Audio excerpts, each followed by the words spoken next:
చిన్నప్పుడు మా అమ్మ ఏ పండుగలు వచ్చినా మాకు హాలిడేస్ వచ్చినా ఈ చెగోడీలే చేసి పెడుతుండే. టేస్ట్ అయితే సూపర్ ఉంటాయి.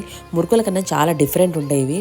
ఎట్లా చేసుకోవాలంటే పొయ్యి మీద నీళ్లు పెట్టుకున్న తర్వాత అందులో పచ్చికారము, అల్లం ఎల్లిగడ్డ, ఉప్పు, కొంచెం నలుచుకున్న ఓమ, కొన్ని నువ్వులు, కొంచెం నూనె కూడా వేసి నీళ్లు మంచిగా మసిలిన తర్వాత ఇప్పుడు బియ్యం పిండి వేసి మంచిగా కలుపుతుండే.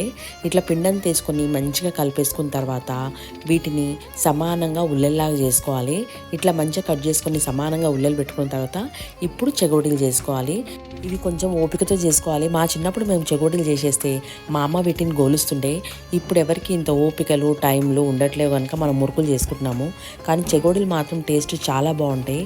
ఇట్లా ఒకటేసారి అన్నీ చేసుకొని గోల్ చేసుకొని డబ్బాలు పెట్టేసుకుంటే మాకు ఈవినింగ్ టీ టైంకి స్నాక్స్కి ఇవే ఉంటుండే చెగోడీలు.